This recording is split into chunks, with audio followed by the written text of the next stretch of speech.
The Unagi Voyager is a polarizing scooter. Some people love it while others can't let its flaws slide. In this video, I'm going to lay it all on the table, the good, the bad, and how it compares to the current market of electric scooters. Now, Unagi is considered to be the Apple of electric scooters, and fascist conscious fans buy its models because of the brand. The Model 1 was the most elegant, sharpest looking scooter that I've ever laid my eyes on, and now the Voyager has taken to the catwalk to woo us all over again. One criticism leveled at the brand is that it favors style over performance. So is this true of the Voyager? Well, it certainly looks like it could journey to the outer edges of the solar system, but can it walk the walk? Well, while it's a nippy urban accomplice with perhaps the best ergonomic controls that I've ever tested, it does drop the ball quite unceremoniously when it comes to ride quality. Ultimately, if aesthetics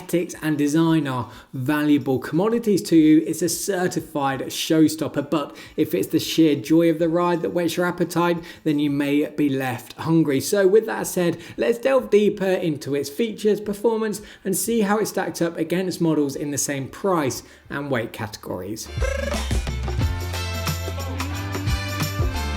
Kicking things off, let's start at the cockpit. Retaining the iPhone-esque vibes first exhibited by the Model 1, it's a tour de force in ergonomic design. Dare I say it's the best I've ever tested. Why? Well, let's start with the thumb throttle and electronic braking paddles, each of which are super smooth. Above each paddle sit little buttons. The one on the left sounds your horn, while the one on the right controls your ride settings. Then at the center of the handlebars, you'll find the display, which is bright enough to read in direct sunlight. Here there's another button. You tap that once to turn the lights on or off, and double tap it to either remove or add a motor. Moving down from the cockpit, we have the frame, and the Voyager is a stunner. It's built from the same carbon fiber used on Elon Musk's SpaceX rockets, which is a hugely convincing detail. I'm also a big fan of the deep cobalt blue colorway, though you can also purchase the scooter in matte black, cool mist, which is green, or latte, which is white. Now, as to be expected, Unagi revel in proving that simplicity is beautiful. The Unagi has no unnecessary trimmings or flourishes, and the brand lets its expert craftsmanship do the talking. Lightweight and durable, it channels everything that I loved about the Model 1 to deliver a design fine-tuned for modern needs and tastes. Of all the scooters that I've tested, it has the most unique silhouette of all. Weighing in at 29.6 pounds, it's also the lightest dual-motor electric scooter around. One of the features that aids its status as an ultra-portable model is its one-click folding mechanism. Simply press down on the buttons at the base of the stem, and the stainless steel hinge folds with ease. There's even a satisfying click as it locks into place. However, it needs to be said that at the expense of keeping the scooter lightweight, it's void of a suspension system, and this brings us to the tyres, which are a huge letdown. You'd expect better than solid tyres from a scooter that's priced over $1,000, yet here we are. While they're puncture-proof, low-maintenance credentials fit Unagi's subscription model like a glove, the scooter's ride quality is left in the mud. Although Unagi states that they developed their air-pocketed tyres to absorb shocks, they don't live up to this claim. You feel every shock and vibration from the road. Thankfully, the deck is coated in a grippy rubber to keep your feet planted as you endure bumpy rides. Now, in terms of the deck size, it's a little on the narrow side at just 5.25 inches, but its length of 18.5 inches provides more than enough room for your fashionable footwear to find a stable home. Besides, the Voyager has been made to support riders of up to 220 pounds, meaning its deck and frame are more than ample. If you're a heavier rider though and want a lightweight scooter, a better option may be the fluid Mosquito, which can support up to 265 pounds. It's also worth noting that while I'm 190 pounds and I sit within the 220 pound weight limit of the Voyager, I did find myself pulling back quite a lot on the handlebars while braking, and this led to a little bit of stem wobble. So if you are heavier on the scale, those forces may be exerted more on the stem, and so that is something that you need to be mindful of. Elsewhere, the Voyager comes with a headlight and tail light. The headlight is reasonably bright, but I would suggest purchasing an additional clip-on light if you want to guarantee your safety on darker suburban streets. The tail light, on the other hand, pulses when the brakes are applied, which is a nice safety feature. Now, possibly one of the biggest upgrades that the Voyager has over the classic Model 1 is the integration of a mobile app. Unagi's in-house software team developed it so that you can manage your subscription, track all of your key riding stats, remotely lock and unlock the scooter, switch between single and dual motor modes, and cap the top speeds of each riding mode. The distance to empty feature is super useful too. By entering your weight and whether you'll be riding on flat or hilly terrain, it calculates how many miles you can ride before the battery conks out. So we've covered the cockpit, the frame, folding mechanism, deck, tyres, and the extra features, but more importantly, how did the Voyager perform in my tests? Let's take a look. Performance has never been Unagi's strong suit. That may sound harsh, but this will become more clear as we make our way through the performance report. That said, the Voyager does come equipped with dual 250 watt motors that can produce a top speed of 20 miles per hour, making it pretty zippy for a lightweight scooter. There's also the additional 200 watts of peak power, so 1000 watts in total, that it holds over its predecessor. Expanding the comparison beyond just its forebearer though, and casting a net out to similarly priced scooters, it can be compared to 15 other models, and unfortunately it ranks bottom of the pile for its top speed. This comparison may not be the best though. The leader of the pack, the Splash Titan, can reach 37 miles per hour thanks to its dual 52 volt 1000 watt motors. The Titan however serves an entirely different purpose to the Voyager as an entry-level all-terrain performance scooter. Nevertheless, this comparison does demonstrate what a similar budget can get you. Elsewhere in the rankings, there are cheaper scooters that promise higher top speeds. The reality is you're paying a premium for the Unagi brand, and this is evident from its price tag, which is more commonly associated with powerful scooters. Whether this is worth it is up to you. And there is, of course, an elephant in the room: Unagi's subscription model. This makes it even harder to compare the Voyager to all the other models. I'll explain exactly how the subscription model works later in the review, so make sure you stay tuned in for that. Now, switching our attention to scooters that fall within the same weight class as the Voyager, its top speed can be compared to 23 models, and here it shares 4th place with 5 other scooters. If weight is a big factor in your decision making, which it most likely is, then there's no denying that the cheaper fluid Mosquito is an attractive option. It has a single 500 watt motor which puts out a peak of 700 watts and a top speed of 25 miles per hour. It's also ever so slightly lighter and far more compact thanks to its foldable handlebars and telescopic stem. Again, it comes down to how big a factor the Unagi brand is for you. One area where the Voyager pulls it out of the bag though is with its nippy acceleration. It can hit 50 miles per hour from a standstill in just 4.4 seconds, outstripping the likes of the Mosquito and the Horizon in the process. Its impressive output of torque can also be seen in its hill climbing capabilities, where it is pound for pound the best hill climber among all lightweight electric scooters. But don't get it twisted, while it may be the best in its category, it's important to remember that the Voyager hasn't been built to scale San Francisco's peaks, but rather city streets with moderate inclines. One other area of its performance that impressed me was its ability to stop quicker than its most fierce rivals. Armed with dual electronic brakes and a rear stomp fender, it will bring you to a stop from 15 miles per hour in 3.7 meters,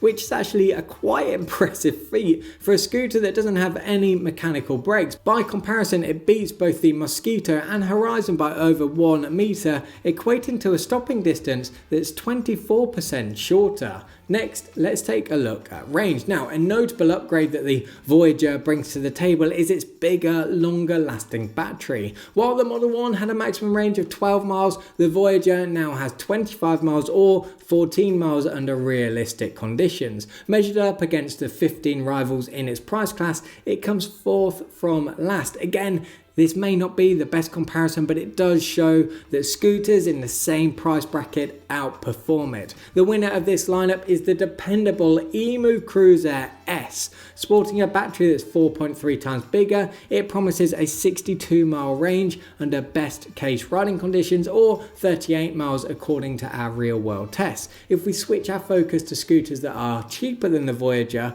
the likes of the new KQ i3 Max, Splash Twin and Apollo Air all outstrip it for mileage too, though it must be said that these are significantly heavier and far more bulky. On the other hand, when we measure the Voyager's range credentials against the backdrop of scooters in its weight class, it fares much better, placing 4th alongside 3 other models, yet there's no shying away from the fact that all of the scooters ranked above it are considerably cheaper, with the eMove Touring and Turboant X7 Max ruling the proceedings. The X7 Max is the lighter one of the two, and it has the advantage of having a detachable battery pack. By purchasing another battery, you can double its range from 32 to 64 miles or 18 to 36 miles under real-world riding conditions for a total cost of just $720. The final and possibly the most important section of this performance report is ride quality. If you stick to smooth roads, the combination of the ultra grippy 16-inch handlebars, aerodynamic frame and comfortable deck unite to deliver good handling, whilst the ergonomic cockpit ensures exceptional control. It must be noted though that with a deck to handlebar height of just 38.5 inches, it's a little too short for riders over 6 foot. I also can't ignore the lack of shock absorption, which is the scooter's greatest downfall. I hope Unagi choose to equip their next scooter with pneumatic tyres or a suspension system, since this would completely transform the riding experience. Look, Unagi knows exactly who to target with its range of scooters. Young urbanites and fashionistas who have grown up with Instagram, and who can fault this strategy when it's executed so well. But, and it's a big but, whether the Voyager's $1,190 price tag represents good value for money is a matter of perspective. If you want to get the most bang for your buck with chart-topping speed and range, as well as a scooter that caresses the streets, it won't be for you. But if technology, style, portability and a low maintenance design all float your boat, then it may be exactly what you're looking for. Besides, there's another option if you don't want to part with all that cash. In what's a first for the electric scooter industry, you can rent a pre-owned Voyager for $69 per month, or for an additional $10 you can get a brand new one. To subscribe, you'll also need to buy theft insurance for an additional $5, or you can purchase a $300 security deposit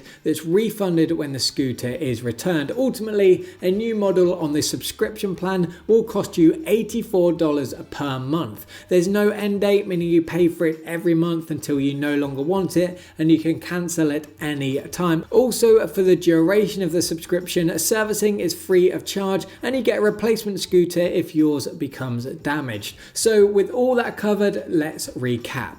Pros include it has an iPhone-esque frame and cockpit, it's possibly the best looking scooter, the throttle is super smooth, the cockpit controls have been very well designed, it's the lightest dual motor model, it has excellent build quality, a one-click folding mechanism, an integrated mobile app, it's extremely low maintenance, has an IPX4 water resistance rating, and it's available on subscription. Cons include similarly priced and cheaper scooters outperform it, and its ride quality is poor as a result of the solid tyres. Now, for those of you who are on the fence about the Voyager, you may want to consider the ultra portable Mosquito, extremely popular Horizon, or the budget Turboant X7 Max. First up, let's take a brief look at the Mosquito. Not only is it cheaper, but it also has a 5 miles per hour faster top speed, a 28% bigger battery, and superior superior ride quality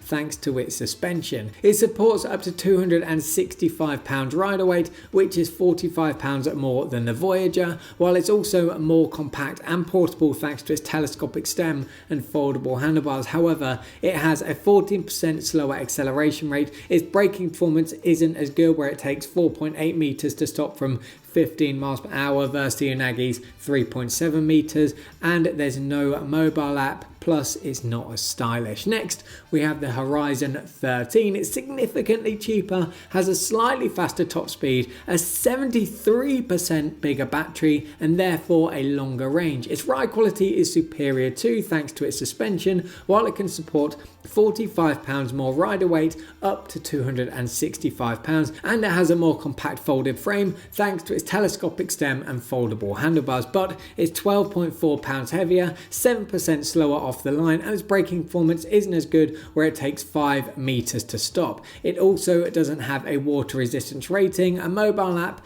and it isn't as pretty. The Turboant X7 Max is the last scooter that I recommend as an alternative because it's significantly cheaper, has a 7-mile longer range, which also brings me on to its detachable battery pack, meaning you can extend its range indefinitely with the purchase of additional batteries. Then there's its better ride quality as a result of its large and plush 10-inch pneumatic tyres, while it also supports 55 pounds more rider weight, and is better suited to taller riders because of its 41-inch deck to handlebar height. Plus, it has better braking performance, stopping in just 3 meters. There are areas where it doesn't stand up to the Voyager though, and these are that it's 4.4 pounds heavier, the stem located battery makes it more cumbersome to carry, there's no mobile app, its build quality isn't as good, it's not as low maintenance, and it doesn't have the same premium flair. If you're interested in any of those alternatives or want to find out more about the Unagi Voyager, you know what to do, click the links in the description.